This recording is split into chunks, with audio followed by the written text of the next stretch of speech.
পাচ্ছিস? কবে বুঝবি? বুদ্ধি কবে হবে? Hello everyone, welcome back my channel. সবাইকে আমার চ্যানেলের নতুন একটা ভিডিওতে অনেক অনেক স্বাগত। ঘুম থেকে উঠেছি কিন্তু অনেকক্ষণ আগে, আর ঘুম থেকে ওঠার পরেই মাথার মধ্যে পাগলামি চেপে গেছে। অনেক দিন থেকেই ভাবি যে তৈরি করব করব করব, করা হয় না। কিন্তু আজকে যদি বর আর বাচ্চার দুজনেরই স্কুলে ছুটি, অফিসে ছুটি, তার জন্য ভাবলাম না আজকেই এই দিনটা করা যাক। আর তার মধ্যে সকাল থেকে যা গরম, ছাদের মধ্যে মানে একদম পুরোই ঠাটা পড়া রোদ্রু, এই জিনিসটা করে নিয়ে ছাদে দিলে না সারাদিনেও ঝনঝনা হয়ে যাবে। তো কী নিয়ে কথা হচ্ছে সেটা তো বুঝতেই পারোনি। কথা হচ্ছে আম সত্ত্ব নিয়ে। অনেকগুলো কাঁচা আম জমেছে, আর কাঁচা আমের কী করবো, আচার। খুব একটা আচার না আমি ভালো করতে পারি না, তার জন্য ভাবলাম না ইউটিউব ঘেটে ঘেটে দেখি কাঁচা আমের কী করা যায়। তো দেখছি আম সত্ত্ব। তো ওই যে কাঁচা আমের আমসত্ত্বর জন্য আমটাকে আমি সেদ্ধ বসিয়েছি। আর এই দিকে দেখছো এটা কি, এটা হচ্ছে গিয়ে খাবার। মোটামুটি ওই 10:30 বাজে। তো ওরা না কেউই খায়নি, না ছেলে না পীযূষ। তো পীযূষ ছাদেই ছিল। আরও না আমি আমগুলোকে গ্রেট করে কেটে কেটে ছাদের রোদে শুকাতে দিয়েছি, যে ওটা না আমচুর বলে না, আমচুর বানাবো।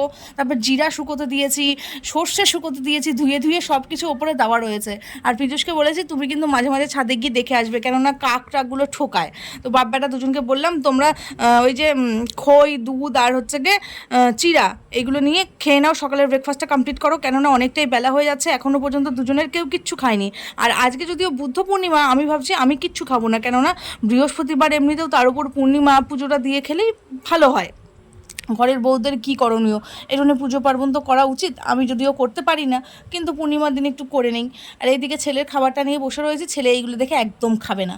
আর ওইদিকে কড়াইয়ে আমার আম, ভাবছি আম সত্ত্বটা করে নিয়ে না ছাদে তাড়াতাড়ি দিয়ে দেই। ছাদটা যদিও প্রচুর মানে গরম, রোদ পড়ছে ছাদে পুরা, ওটা দিয়ে দিলে না শুকিয়ে একদম ঝনঝনা হয়ে যাবে। তো খানিকটা নিয়ে আমি ভাবছি চিনির করব, আর খানিকটা ভাবছি গুড়ের করব। মানে করতেও যে খাটনি, তোমাদেরকে কি বলবো, খেতে নিশ্চয়ই স্বাদই হবে। তো এই যে আমি একটা স্পেশাল মশলা বানিয়েছি, ভাজা মশলা বলতে পারো, সেই মশলাটা দিয়েছি। মশলাটা আর এটার মধ্যে দেওয়া আছে চিনি আর হালকা নুন। তো বেশ ভালোই হবে মনে হচ্ছে যদ্দূর। আর আমি খানিকটা রেখে দিয়েছি, সেটা আমি এখনও ওই যে পাল্পটা বের করে উঠতে পারিনি, ছাবা টাবা রয়েছে, তো সেটাকে ভালো করে পাল্পটা বের করে নিয়ে গুড় দিয়ে করব। আমি তো আবার চিনিটা একটু অ্যাভয়েড করছি, তবুও এই সমস্ত দিকে চলে বলো। তা আর এইদিকে এই যে স্পেশাল মশলাটা তৈরি করা রয়েছে। বাপ বেটা দুজনেরই তো খাওয়া দাওয়া কমপ্লিট হয়েছে। ছেলেকে বললাম তুই একটুখানি পড়তে বস, আর যদি পড়তে না বসে এই টাইমটা ফালতু ওয়েস্ট করবে, স্কুলও নেই। তো ওই যে জোর করে পড়তে বসিয়েছি। আর ওর বাবাকে বললাম ছাদে গিয়ে একটু কাক পাখি তাড়িয়ে আসো। যে হারে গরম, বেচারা খালি উঠেইছে, লাফাতে লাফাতে চলে এসছে, থাকতে পারছে না। তো এইদিকে আমার আমসত্ত্বটা মোটামুটি হয়ে গেছে। তো ওকে বললাম যতই গরম হোক না কেন দৌড়তে দৌড়তে একটু দিয়ে এসো, কেননা অনেক খাটনি খেটেছি। এইটার মধ্যেই সকাল থেকে লেগেছিলাম। আর আমি না এমনিতেই আচার ফাচার করি না, দেখবে আমার ঘরে কিন্তু আমি কোনো সময় আচার করি না। আর আমি না পারিও না ভালো, টকও খুব একটা আমি পছন্দ করি না, ওই জন্য হয়ও না করা। এদিকে যখন খাটনি করে করেছি, খাটনিটা আমার বৃথা যেন না যায়, তো দৌড়তে দৌড়তে দিয়ে এসছে। আসার পর আমি ভাবলাম রান্নাটা বসিয়ে দিই। আজকে যদিও বৌদ্ধ পূর্ণিমা, ওই জন্য নিরামিষই খাবো। আর তার উপর ঘরটাও মোছা দরকার, পূর্ণিমা বৃহস্পতিবার দুটোই আছে। তো ছেলে আমার ফালতু ফালতু বই নিয়ে বসে রয়েছে, পড়ছে একদমই না, মানে নামে নামে। তো ঘরটা আমি ঝাড় দিয়ে নিয়ে গেছি অনেকক্ষণ হলো, এই জন্য ভাবছি মুছে দেই তাড়াতাড়ি। তো ওর বাপিকে বলেছি আমি স্নানে যাব এখন, তুমি না একটুখানি ভাতটা দেখো। ওই ঘরে বসে রয়েছে, এই ঘরটার থেকে ওই ঘরটা একটুখানি ঠান্ডা বলতে পারো। তো এই যে ঘর দোর মোছামুছি আমার মোটামুটি হয়ে গেল। এবার আমি দৌড়তে দৌড়তে যাব স্নানে। তো ভাতটা যদিও বসানো ছিল, পীযূষ নামিয়েছে, জানি না কি করেছে না করেছে। তো আমি বাথরুমের থেকেই চিৎকার করে করে বলছিলাম পীযূষকে, ঠাকুরের জন্য ফল বা মিষ্টি কিছু না কিছু নিয়ে এসো না, কেননা পূর্ণিমা রয়েছে। আর রোজ দিন সেই নকুলদানা দিয়েই পুজো দেই, আজকে পূর্ণিমার মধ্যেও যদি সেই নকুলদানা দিয়ে দেই, ঠাকুর তাহলে আর মুখ তুলে চাইবে না। ঠাকুরকে একটু মুখ তুলে চাওয়াতে গেলে ফল মিষ্টি দিতে হয়। পীযূষ শুনে নিয়ে আমাকে বলছে ও ঠাকুরকে তুমি ঘুষ দেবে। আমি বলছি অন্য মানুষকে ঘুষ দিয়ে খাওয়ানোর থেকে ঠাকুরকেই ঘুষ দিই, ঠাকুর আমার প্রতি সন্তুষ্ট থাকুক, ঠিক কিনা বলো। আর যদিও পূর্ণিমা রয়েছে, পীযূষকে বলাতেই তড়ি ঘড়ি করে ভাতটা নামিয়ে দিয়ে দৌড়তে দৌড়তে গেছে এই রোদের মধ্যে। আর রোদের মধ্যে বাইরে বেরোনোর কথা শুনেই তো এক পা পেছনে, তবুও গেছে, ঠাকুরকে দেবো বলে কথা। তো ওই যে আমি এদিকে এক গুচ্ছ জামা কাপড় কেচেছি, কতগুলো তোমরা দেখতেই পাচ্ছ, বেডশিট থেকে অফিসের জামা, তারপর ছেলের স্কুলের জামা, জুতো, কেননা ওই যে সাদা জুতোটা পরে যায় সেটা যাচ্ছে তাই অবস্থা করে রাখে। এই সপ্তাহে পরে গেলে পরের সপ্তাহে পরে পাঠাবে তার সম্ভব নয়। তো ওই যে ধুয়ে দিয়েছি, ব্যালকানিতে এতটাই রৌদ্র এখনও রয়েছে যে দেওয়া মাত্র কাজ শুকিয়ে যাবে। তোর নিজের আক্কেল জ্ঞান কম নাই? ঘরের মধ্যে মানুষ ফুটবল খেলে, কান্নাকাটি করে, গড়ায় গড়ায় খেল।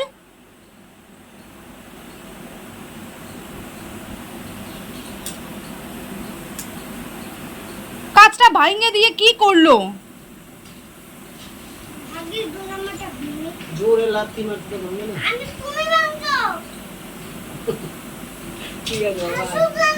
কেমন ওই কাজটা তো রাখাই যাবে না এখন।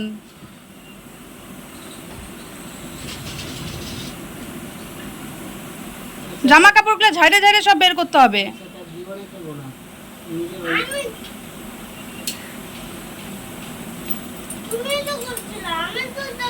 তোর না কানের গোড়ায় দেওয়া উচিত, তোর কানের গোড়ায় লাগানো উচিত। তোর খুব খুব লাফালাফি বেড়ে গেছে। তোর লাফালাফিটা এত পরিমাণে বাড়ছে যেটা আমি ধারণার বাইরে। সব বই বস্তায় বানবো, বাইন্দে নিয়ে উপরে উঠাবো। ঘরটা মাঠ নাকি? কথা বেরোচ্ছে মুখ দিয়ে।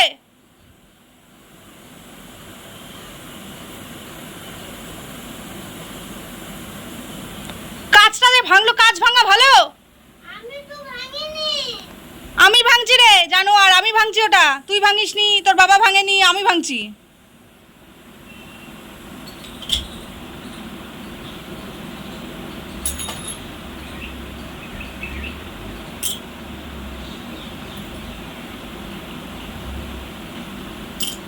যা করবি কর, আমি কিচ্ছু বলতে যাবো না।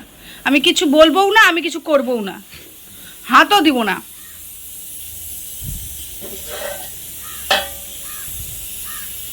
ভাতটা বলছিলাম কি, আমি চানে যাচ্ছি, একটুখানি নামাই দিও। এমন ভাত নামাইছে, চাল চাল ভাত। ভাতটা এখনো আরো 10 মিনিট ফুটতো।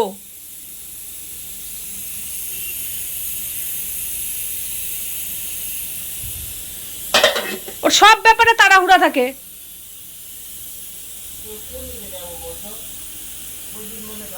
বুড়া হয়ে গেছিস, তোর আক্কেল জ্ঞান কবে হবে যে ঘরের মধ্যে খেলতে নাই ওইভাবে?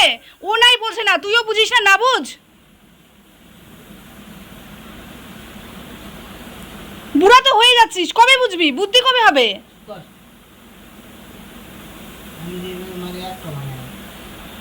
তাও বুঝতাম যে ওই ঘরে খেলছিস। ওকে তো বলার কোনো ভাষাই নাই, ওকে তো কোনো কথা বলাই যাবে না।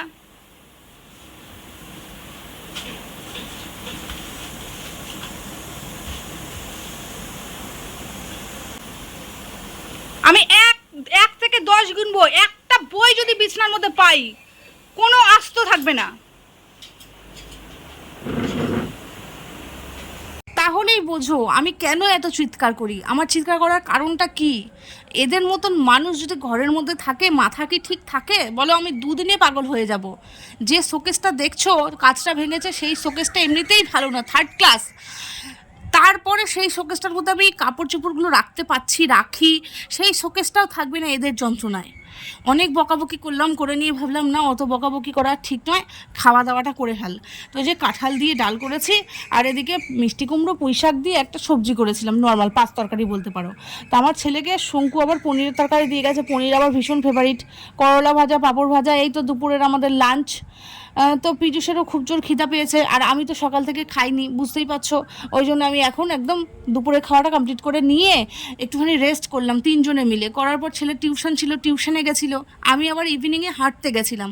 তো পীযূষ আবার একটুখানি ঘুরলো বাইরে, ঘুরে টুরে এসে নিয়ে টায়ার্ড সবাই আমরা। তো একটুখানি রেস্ট করতে করতে ছেলেকে পীযূষ পড়াচ্ছিল, বলে অনেক রাত হয়ে গেছে সঞ্চিতা, এর বেশি হয়ে গেলে আমি আর খাবো না। তো আমি আবার রান্নাঘরে গিয়ে নিয়ে ফটাফট রুটি করে ফেলেছি, মোটামুটি 10:30 বাজছে। তো এইদিকে হচ্ছে কি রুটি আমার কমপ্লিট হয়ে গেছে, আর দুপুরের তো সবজি আছেই। এইদিকে ভাবছো 2 থালের রুটি, একটা হচ্ছে পীযূষের জন্য, যেটা হাত দিচ্ছি সেটা পীযূষের, জল দিয়ে ধুয়ে রাখা, ধোয়া রুটি খাবে। আর এইদিকে দেখছো সেটা হচ্ছে কি আমার আর ছেলের। আর চাল ভিজিয়ে রেখেছি, কালকে যদিও স্কুল আছে, সকালবেলা তাড়াহুড়ো করে কি করব না করব। তো পীযূষ যখন বিকেলে গেছিলো ঘুরতে, তখন আবার মাংস নিয়ে এসছে। ছেলের খুব ইচ্ছে ছিল লুচি মাংস স্কুলে টিফিনে নিয়ে যাবে, কিন্তু আজকে যদিও পূর্ণিমা, আমি মাংস টাংস রান্না করতে পারলাম না। তো পীযূষকে বলেছি লেবু আর গরম জল দিয়ে ভিজিয়ে সেটাকে পরিষ্কার করে রেখে দাও, কালকে রান্না করব। তো ওই যে ভিজিয়েই রেখেছে, এটা কালকে করব। পূর্ণিমার মধ্যে সারাদিন যখন নিরামিষ খেয়েছি, এখন আর আমিষ খাবো না। এইদিকে দুপুরবেলা যে মিষ্টিগুলো নিয়ে এসেছিলো ঠাকুরের জন্য, সেগুলি বেশি করে নিয়ে এসছে। তো দুপুরের তরকারি, এই যে মিষ্টি, আমার ছেলের আবার মিষ্টি পছন্দ, আমারও পছন্দ। জানি না বাপ বেটা কী দিয়ে খাবে, জিজ্ঞেস করে দেখি, যা দিয়ে চাইবে তা দিয়েই ডিনার দিয়ে দেবো। খাওয়ার দাওয়ার সব কিছু তো রেডি করেই ফেলেছি। এখন শুধুমাত্র খাওয়ার পালা, মানে খাওয়াটা তো হয়ইনি। আর দেখেইছো কটা বাজে, অনেক রাত হয়ে গেছে। আমার অবশ্য আজকে একটু দেরি হয়েই গেল, অন্যান্য দিন এতটা দেরি হয় না। নিচে হাঁটতে গেছিলাম, হেঁটে টেটে এসে নিয়ে না প্রচণ্ড ঘেমে গেছি, গরম লেগেছে। স্নান করলাম, চুল টুল প্রায় আধ ভিজা করে দিয়ে স্নান করেছি। স্নান করে নিয়ে একটুখানি না শুয়েছিলাম, মানে এতটাই গরম, অন্ধকার করে দিয়ে, পোকা ঢুকছে ঘরে, অন্ধকার করে দিয়ে শুয়েছিলাম। তারপরে যে পীযূষ বলছে খিদা পেয়েছে, খিদা পেয়েছে, কিছু করো, অনেকটাই বেলা হয়ে গেছে, মানে রাত হয়ে গেছে। তো ছেলেকে পড়াচ্ছে, আমি এদিকে বললাম যে রুটি করে নিই। দুপুরে সবজি আছে, ডাল আছে, আর ওই যে মিষ্টি, এইগুলো দিয়েই এখন আমি ডিনারটা মোটামুটি করব। মিষ্টি খাই কিনা আমি জানি না, খাবে কিনা। এদিকে চিকেন তো ভেজানোই রয়েছে, চিকেনটাকেও পরিষ্কার করতে হবে, অনেক দিন থেকে খাওয়া হয় না, অনেক দিন থেকে খাওয়া হয় না। আদির ইচ্ছা মা চিকেন দিয়ে আমি লুচি খাবো, তো ওটা ওর স্কুলে নিয়ে যাওয়ার ইচ্ছা, কিন্তু স্কুলে তো আমি আর কালকে করে দিতে পারবো না। কালকে আবার শুক্রবার, কালকে স্কুল রয়েছে, আজকে অফ ছিল বৌদ্ধ পূর্ণিমা উপলক্ষে মনে হয়, কী জন্য বন্ধ তাও জানি না আমি। তো চলো, যদি অনেক রাত হয়ে গেছে, পীযূষকে বলি চলো খাওয়া দাওয়াটা কমপ্লিট করি, তারপরে শোবো। কাল দেখা হবে আবার নতুন একটা ব্লগে। খুব ভালো থাকবে, গুড নাইট।